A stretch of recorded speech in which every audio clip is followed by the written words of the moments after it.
On today's show, we've got brand new details about the Acura NSX. The battle between Volkswagen's Ferdinand Piëch and Martin Winterkorn is far from over, and GM's financial earnings do not look good. All that and more coming right up on Autoline Daily.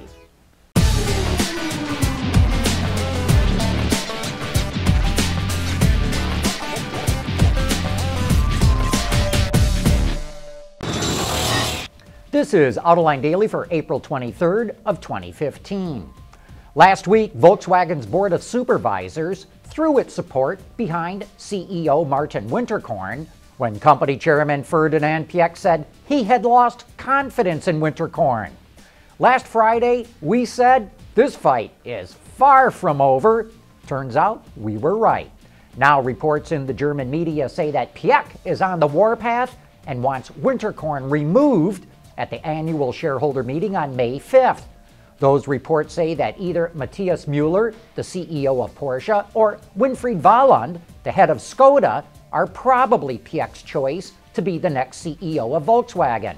Here's my Autoline insight. This is going to turn into a back alley knife fight, pitting members of the Piëch and Porsche families against each other. And pity the poor Volkswagen executives who are going to have to choose sides at some point, which will either make or break their careers. I can only imagine that this fight is paralyzing the corporate staff, and the sooner this is resolved, no matter which way it goes, the better for Volkswagen. Renault was late to the party in China, but thanks to its partner Nissan, it has a playbook to follow on how to ramp up its operations there. That starts with the company building a new plant, which is going to start production by the end of the year. Carlos Ghosn, the CEO of Renault Nissan, says China will become the main growth market for Renault from here on out. He says Renault will be successful because Nissan's been in China for 12 years, and Renault is simply going to borrow its strategy for the Chinese market. And we'll be back with more news right after this. Autoline Daily is brought to you by Borg Warner, Feel Good About Driving, Bridgestone Tires, Your Journey, Our Passion, and by Dow Automotive Systems, breakthrough technologies for lightweight vehicles. Last week we told you that General Motors slipped to number 4 in the global sales rankings during the first 2 months of the year, but the company was able to bounce back in March. It sold 2.4 million vehicles in the first quarter, which puts it back in third place behind Toyota and Volkswagen.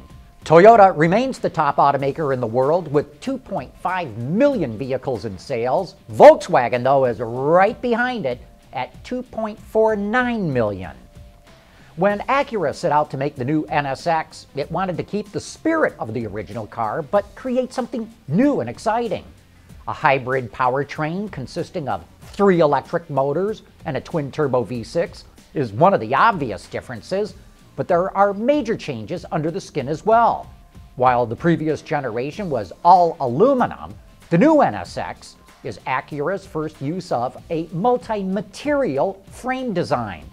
Most of the structure is made from aluminum extrusions and ultra-high-strength steel, but it also uses the world's first application of a process called ablation casting. Ablation casting is a sand casting, but the binding substance used to hold the sand cast together is water soluble. So once the aluminum is poured into the cast, it immediately runs through a water shower that washes the binder away and rapidly cools the part. This process makes the cast very rigid while also giving it the ductility and energy absorption characteristics of an extruded part, which means they can be used in crush zones at major suspension and transaxle mounting points. Another benefit of using the ablation castings is that designers were able to shorten the overhangs at the front and rear of the car.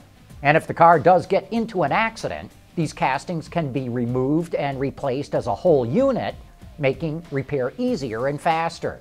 While the NSX is the first to use this technology, you can bet ablation castings will find their ways into other Honda vehicles. Coming up next, we take a look at GM's first quarter financial earnings, and they do not look very good.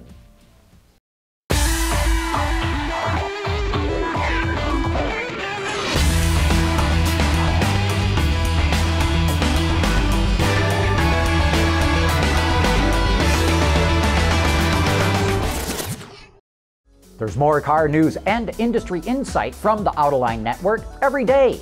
Take a moment to click that subscribe button. You'll never miss another Autoline episode.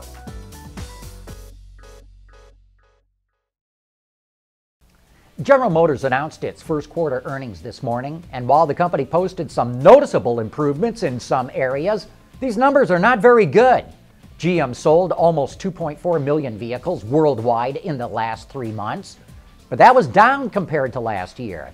It brought in $35.7 billion in cash, but that was down even more.